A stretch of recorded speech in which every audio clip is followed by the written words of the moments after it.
Seguimos en Cosa Pública 2.0 y le agradecemos enormemente a nuestro amigo y compañero aquí de la Universidad de Guadalajara, experto en temas internacionales y de geopolítica, Carlos Ramírez, que nos tome que nos tome esta llamada, perdón, estoy evitando esto, que nos acompañe justamente aquí en los micrófonos, aquí en la cabina, para conversar sobre este tema tan importante que es pues lo que está ocurriendo en Ucrania en este momento. Brevemente, usted lo sabe, el contexto de una guerra que inició hace ya 2 años y medio, va para 3 años, y que Rusia ha ido ganando territorio. Con el triunfo de Donald Trump se presumían una ronda de negociaciones, y en este contexto este fin de semana se hace un anuncio, por lo demás bastante grave, o se filtra una información de que Estados Unidos estaría autorizando usar misiles de largo alcance a Ucrania para atacar a Rusia.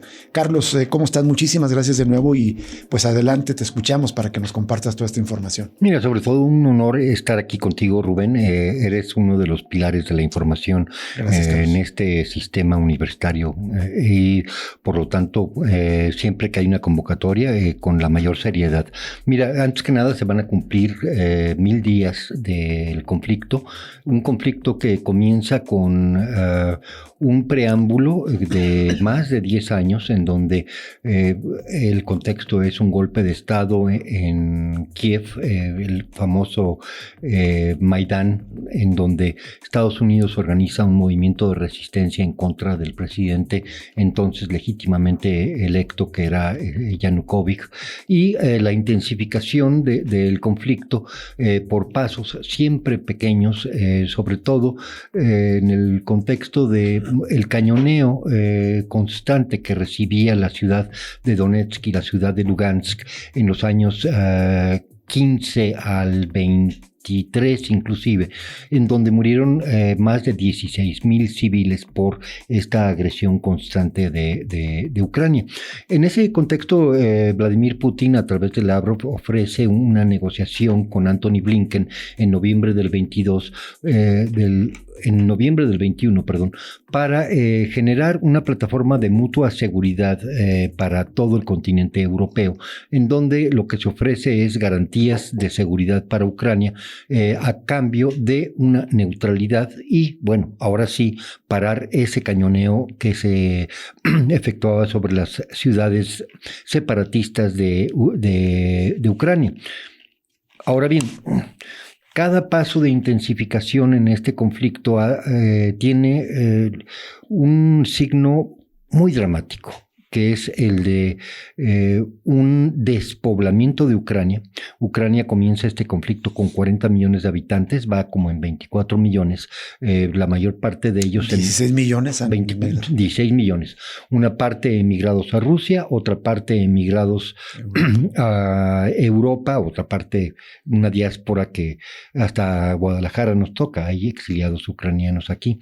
El tema es grave porque estamos hablando de por lo menos 2 millones de bajas de ambos lados en este conflicto. 2 millones de bajas que, bueno, no todos son muertos, hay muchos que nada más son heridos, lisiados de por vida, por ejemplo, y todos ellos son de una misma etnia, son eslavos.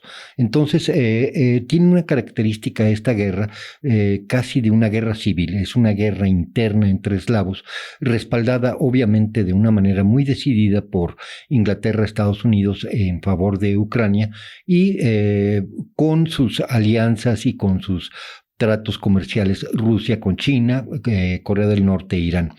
Esto Perdón, ya... no mencionaste, Alemania no estaba, digamos, tan de acuerdo con la guerra. Bueno, Olaf Scholz ha tenido una política en donde, por ejemplo, de una manera divergente a Inglaterra y Francia entregaron misiles de largo alcance a Ucrania con el permiso de usarlos en el territorio en conflicto, le hace Crimea, Lugansk y Donetsk, y muy señaladamente con un objetivo que ha tenido Ucrania desde hace mucho tiempo de destruir el puente que construyó Putin, que conecta a la península de Crimea con el territorio ruso. Ha sido como blanco de muchísimos ataques, incontables ataques por parte de Ucrania con este tipo de cohetería, los Scalp y los Storm Shadow.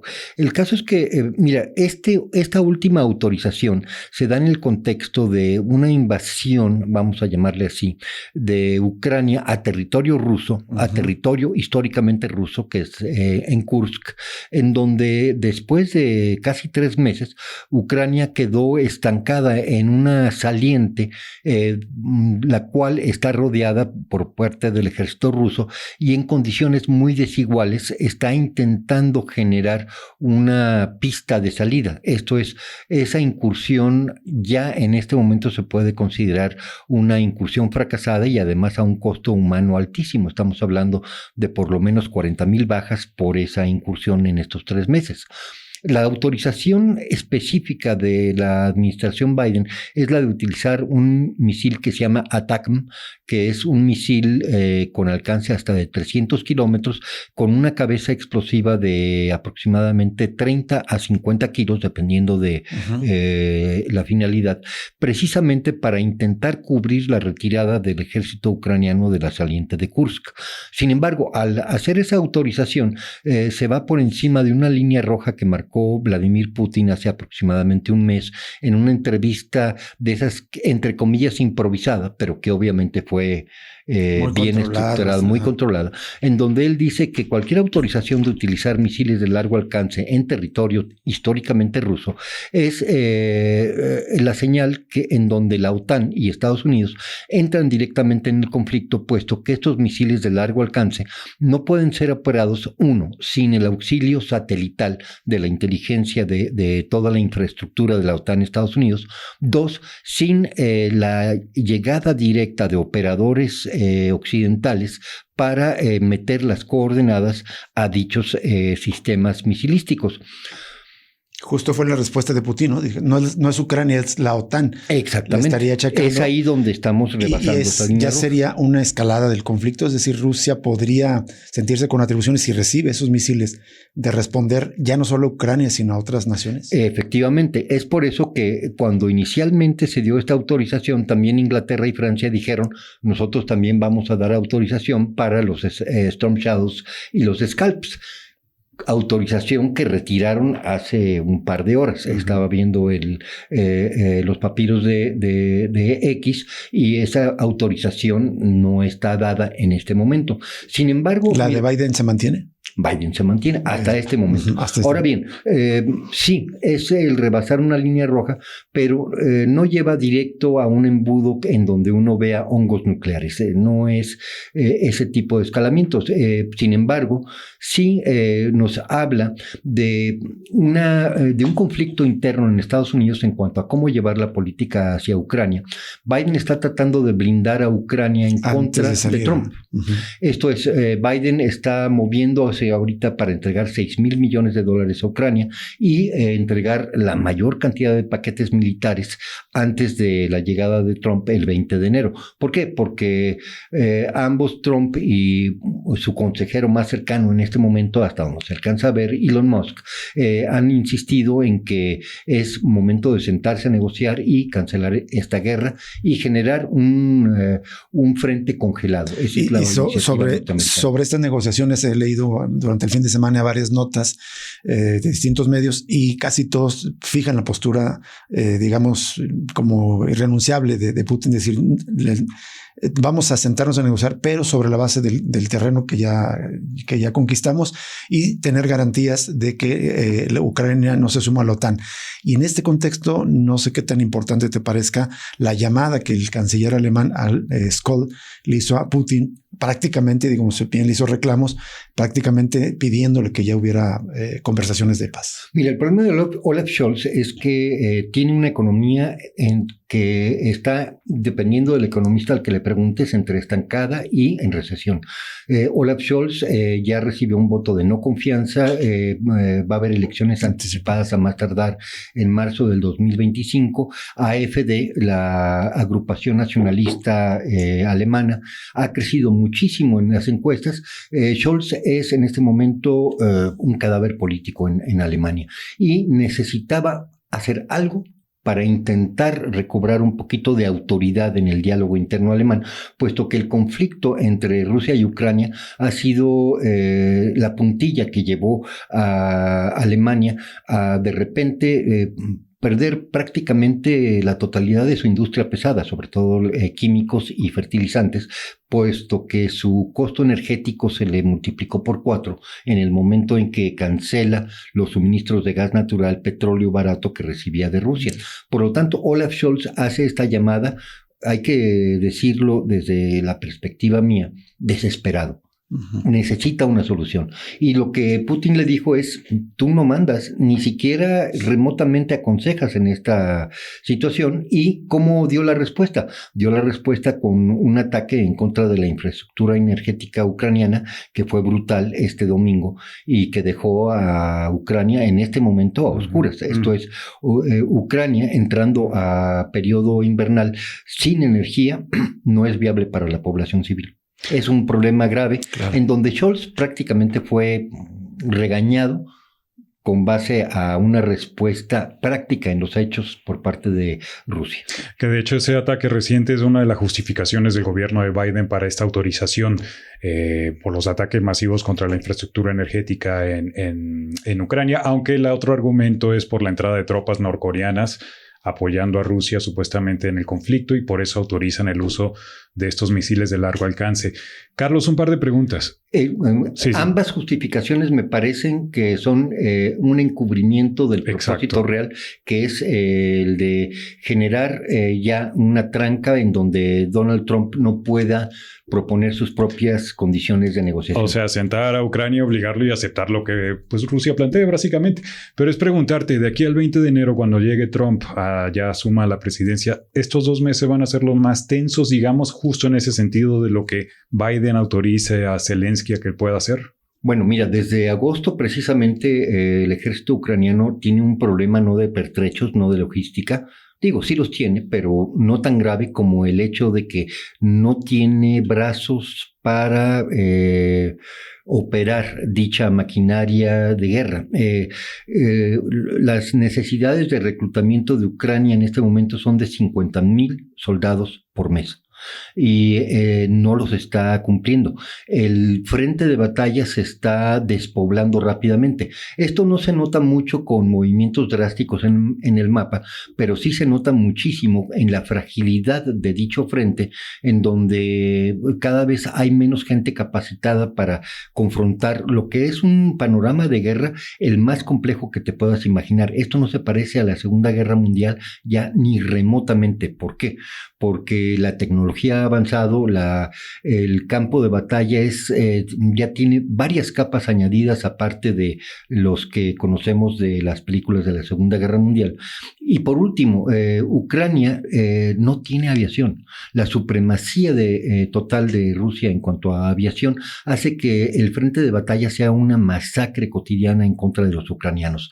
Y pues es muy lamentable que sigamos con la consigna de que Ucrania peleará hasta el último ucraniano, cosa que dijo... Sí, porque es como sacrificio a favor de Estados Unidos y sus intereses en Occidente, ¿no? Finalmente, ¿qué perspectivas ves de que entonces imponga justamente por esta correlación de fuerzas literalmente militar las negociaciones favorables a Rusia? Y también el otro aspecto es que las sanciones que Estados Unidos le había declarado a Rusia en realidad las sanciones económicas no han debilitado, sino parece ser que la economía incluso rusa se ha fortalecido por otras alianzas comerciales. Sí, la administración de Vladimir Putin supo lidiar con las sanciones de una manera muy sencilla y su ingreso por exportación de energéticos y de alimentos se incrementó como un 40% del 22 al 24. Esto es, los ingresos por exportación han subido de una manera brutal. Desde el punto de vista puramente económico, es enorme la diferencia entre la Rusia 2021 y 2024. Ha crecido muchísimo y tiene una preponderancia de dominio comercial en el este, en Asia, en el bloque asiático, ya impresionante, precisamente porque todo lo que exportaba a Europa ahora lo exporta a China y a India y a Corea del Norte, no hay que olvidar. Y hay que recordar, Rusia es el principal exportador de granos en el mundo y eso, por más sanciones que le apliques, no no puede cambiar la ecuación. Y si fuera efectivo un bloqueo a la exportación de gas y petróleo rusos, tendríamos el barril de petróleo arriba de $100 y sería un derrumbe económico a nivel mundial. Para todo el mundo. Solo una cuestión antes de irnos. Bueno, el detalle también de que la falta de hombres en Ucrania es tremenda. Hay videos donde se ve cómo las fuerzas de seguridad de Ucrania están hasta golpeando, obligando a la gente a ir a los centros de reclutamiento. No es popular una guerra en Ucrania ni tampoco en Rusia. La leva es una cuestión que ha estado viéndose en Ucrania de una manera muy cruenta durante los últimos 18 meses y se está acelerando. Y mira, es muy distinto un voluntario que un reclutado por leva, o sea, claro, forzoso. Lo que tenemos es un ejército ucraniano en este momento, la mitad son civiles disfrazados de militares. No tienen voluntad de pelear, tienen muy mal entrenamiento y no tienen la edad. El promedio de edad del soldado ucraniano es de 46 años, el promedio, lo cual significa que tienes combatientes de 60 años en el frente de batalla. ¿Qué eficiencia de combate va a tener una persona de la tercera edad? Carlos, solo una segunda y nos quedan segundos. Es que hace rato se está informando que fueron cortados 2 cables de telecomunicaciones entre Finlandia y Alemania, cables submarinos que están siendo investigados. Eso ocurrió hace algunas horas.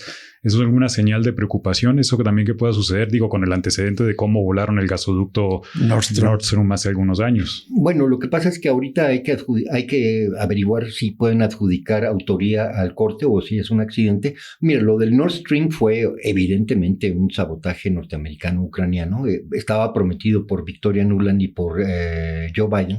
En eso no cabe la menor duda. Confesión de parte, relevo de pruebas. Pero en cuanto a lo de este cable, puntos suspensivos. Hay que ver si es posible encontrar responsables si se hace una investigación correcta. Muy bien.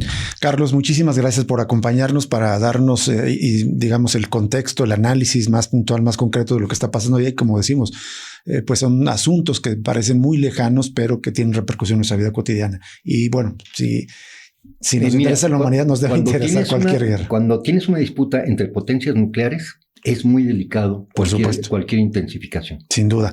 Muchísimas gracias, Carlos Ramírez. Vamos a una pausa y regresamos con la segunda entrevista esta tarde con Enrique González del Centro de Justicia de El ITESO, con quien hablaremos del tema de inmigración.